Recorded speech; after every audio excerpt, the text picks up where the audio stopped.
여러분, 질문 하나만 할게요. 연봉 1억이 사라지는데 걸리는 시간 얼마나 될 것 같아요? 정답부터 말하면요. 생각보다 훨씬 짧습니다. 반갑습니다. K경제입니다. 자, 자, 오늘은 감정 빼고 아주 냉정하게 돈의 논리로만 들어가 볼게요. 근데 시작부터 좀 웃긴 장면 하나 떠올려 봅시다. 제가 아는 분 중에 예전에 공장에서 손이 레이저다 소리 듣던 분이 있었거든요. 진짜로요. 컨베이어 벨트가 지나가면 손이 자동으로 움직여요. 본인도 모르게. 그런데 어느 날 그분이 회식 자리에서 이런 말을 합니다. 야, 나 요즘 손이 너무 빨라서 집에서도 마늘을 10초 만에 다진다. 다들 빵 터졌죠? 근데 웃긴 건 여기까지고요.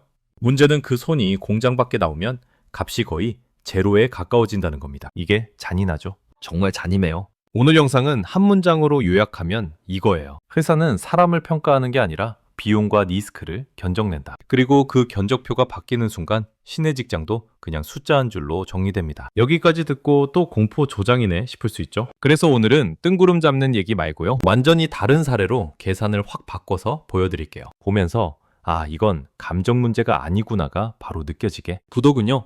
이런 영상이 중요한 이유가 딱 하나예요. 뉴스는 사건만 던지고 끝내는데 K경제는 구조를 같이 뜯어보거든요. 구독해두시면 다음엔 사무직 쪽도 같은 방식으로 견적표 열어보겠습니다. 여러분, 회사가 어떤 결정을 할 때 제일 먼저 보는 게 뭔지 아세요? 열심히 했나? 충성심 있나?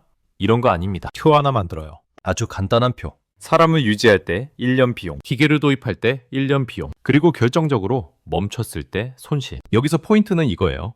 사람은 월급만이 비용이 아니고 기계는 기계값만이 비용이 아니에요. 근데 사람 쪽에는 항상 회사가 싫어하는 항목이 붙습니다. 예측 불가능.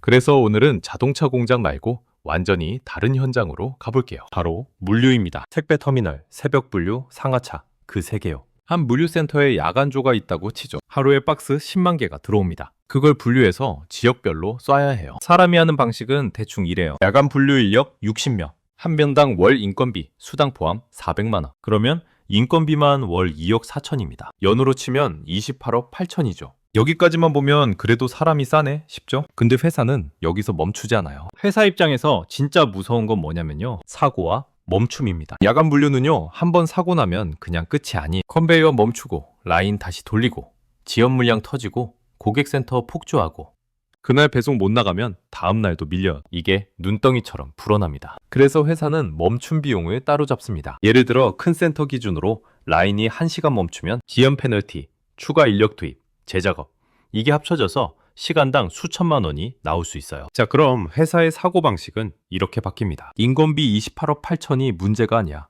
멈추는 순간이 진짜 리스크야. 여기서 자동화 설비가 들어옵니다. 예전엔 분류 로봇 비싸서 못해였는데 요즘은 반대예요. 한번 깔면 사람보다 예측 가능하다. 이게 핵심입니다.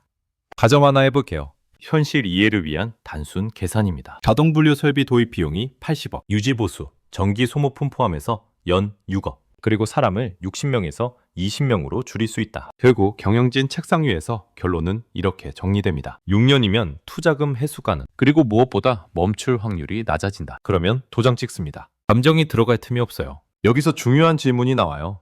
그러면 일자리가 사라진 사람들은 어디로 가냐? 여기서부터가 진짜 현실입니다. 물류센터에서 일하던 40대, 50대가 갑자기 경력직으로 갈 수 있나요? 대부분은 이렇게 흘러요. 처음엔 플랫폼 배달을 뛰죠. 몸은 자신 있다는 마음으로 들어갑니다. 근데 한 달만 지나면 알게 됩니다. 이건 자영업도 아니고 직장도 아니에요. 말 그대로 성과형 생존 게임입니다. 예시로 한번 계산해 볼게요. 하루 10시간 일해서 18만 원 번다 치죠. 월 25일이면 450만 원. 숫자만 보면 괜찮아 보여요. 근데 여기서 빠지는 게 있죠. 오토바이 리스나 할부, 보험, 기름값, 수리비, 플랫폼 수수료, 정산 지연, 비 오는 날, 눈 오는 날, 리스크. 무엇보다 몸 망가지면 즉시 소득 영원. 그래서 실제로 손에 남는 돈이 250만 원대, 300만 원대에 수렴하는 분들이 많아요. 그리고 그 상태로 1년 버티면 허리랑 무릎이 먼저 경고를 보냅니다. 그럼 다시 선택지가 줄죠. 경비, 미화, 단기 알바. 이게 개인이 나태해서가 아니라 숙련이 특정 장소에 묶여있던 시대가 끝나기 때문입니다. 그럼 답이 없네 싶죠? 아니요.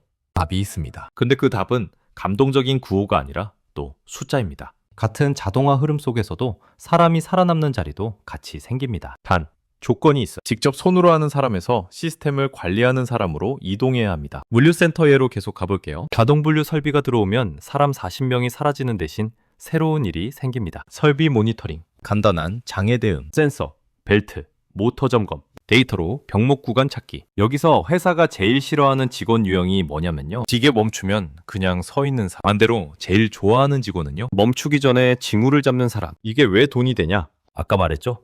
멈춤이 시간당 수천만 원일 수 있다고. 그러면 이 직원 한 명이 한 달에 멈춤을 2시간만 줄여도 센터 입장에선 이미 값이 나옵니다. 그래서 역설적으로 이런 직무는 임금이 올라요. 현장 경험, 설비 이해, 데이터 감각이 섞이면 그 사람은 단순 인력이 아니라 운영의 핵심이 됩니다. 여기서 K경제가 하고 싶은 말은 딱 하나예요. 기계가 들어오면 사람이 다 끝장이 아니라 사람의 종류가 갈린다는 겁니다. 남북노동에 머무는 사람은 가격이 계속 내려가고 시스템 쪽으로 올라탄 사람은 가격이 유지되거나 올라갑니다. 이게 지금 제조업, 물류, 서비스업까지 동시에 벌어지는 장면이에요. 그러면 이제 현실적인 질문. 그럼 뭘 해야 하냐? 거창하게 코딩부터 하라는 얘기 안 할게요. 다만 딱 두 가지 질문은 스스로에게 던져보셔야 합니다. 첫째, 내 일이 규칙으로 설명 가능한가? 규칙으로 설명 가능하면 자동화 후보입니다. 둘째, 자동화가 들어왔을 때 나는 대체되는 쪽인가 운영하는 쪽인가? 운영하는 쪽으로 가는 가장 쉬운 첫걸음은요. 솔직히 별거 아닙니다. 설비가 어떻게 멈추는지 어떤 경고가 뜨는지 우리 라인에서 제일 많이 생기는 불량이나 지연이 뭔지 그 원인을 숫자로 설명할 수 있는지 이걸 아는 사람이 결국 다음 시대에 남습니다. 나 20년 했습니다가 아니라 이 라인의 병목은 여기고 멈춤 징후는 이 신호다를 말하는 사람. 자, 오늘 정리해 볼게요. 회사는 여러분을 미워해서 사람을 줄이는 게 아닙니다. 그냥 계산기를 두드리는 거예요. 그리고 그 계산기의 핵심은 월급이 아니라 예측 가능성과 멈춤 리스크입니다. 이 흐름은 자동차 공장만의 얘기가 아니고요. 물류, 유통, 콜센터, 심지어 사무직까지 같이 갑니다. 여기서 중요한 건 겁먹지 말자가 아니라 내가 어느 쪽에 서 있는지 확인하자입니다. 대체되는 쪽이면 방향을 틀어야 하고 운영하는 쪽이면 속도를 내야 합니다. 여기서 한 번 더 사람들이 제일 많이 하는 착각을 짚고 갈게요. 그래도 우리 회사는 사람을 함부로 못 자르잖아. 그래도 노조가 있잖아. 그래도 승련이 있잖아. 맞아요. 당장 오늘은 버틸 수 있어요. 근데 문제는요. 회사가 사람을 내일 당장 자르는 게 아니라 사람의 시간을 천천히 비싸게 만든다는 겁니다. 이게 무슨 말이냐면 구조조정이 꼭 해고 통지서로 오지 않습니다. 대부분 이렇게 와요. 잔업이 줄고 특근이 사라지고 평가급 기준이 바뀌고 좋은 분량은 자동화 라인으로 가고 사람 라인은 보조업무로 밀립니다. 그러면 월급 봉투가 얇아지죠. 이때부터 사람은 스스로 흔들립니다. 나가야 하나? 남아야 하나? 이 고민이 시작되는 순간 게임은 이미 시작된 거예요. 그리고 회사가 진짜 무서운 건요. 그 다음 단계에서 선택권을 직원에게 넘긴다는 겁니다. 희망퇴직할래? 아니면 조건 바뀐 자리로 갈래? 이때 사람은 자존심 때문에 버티는 경우가 많습니다. 내가 왜 내려가? 근데 회사는 말이 없어요. 그냥 다음 달 물량표를 조정합니다. 그리고 그 표가 한 번 바뀌면 다시는 돌아오지 않습니다. 사례 하나 더 들어볼게요. 이번엔 서비스, 콜센터. 예전 콜센터는 사람의 말투, 공감, 숙련된 응대가 핵심이었죠. 근데 AI 상담이 들어오면 판이 바뀝니다. 회사 입장에서 콜센터 비용은 단순합니다. 상담사 1명 월 300만 원에서 350만 원. 100명이면 월 3억에서 3억 5천. 연이면 36억에서 42억입니다. 여기에 이직률이 높으면 교육비, 공백비용, 민원 리스크가 같이 붙죠. AI 상담은 어떨까요? 초기 구축비가 들어가고 운영비가 들어가지만 회사 입장에서 가장 달콤한 건 이거예요. 야간에도 똑같이 응대하고 감정 소모가 없고 상담 품질이 들쭉날쭉하지 않고 무엇보다 확장이 됩니다. 사람 100명에서 200명으로 늘리려면 채용부터 빡빡하죠. AI는 서버 확장과 시나리오 개선으로 갑니다. 이러면 남는 사람은 누구냐? 전화 잘 받는 사람이 아니라 AI가 못 받은 케이스를 처리하고 시나리오를 고치는 사람이 남습니다. 여기서도 똑같아요. 플레이어에서 운영자로. 이걸 현실로 받아들이면 앞으로 전략이 명확해집니다. 열심히가 아니라 어디에 열심히가 중요해요. 반복노동에 열심히 하면 내가 기계를 이길 수 있냐? 못 이깁니다.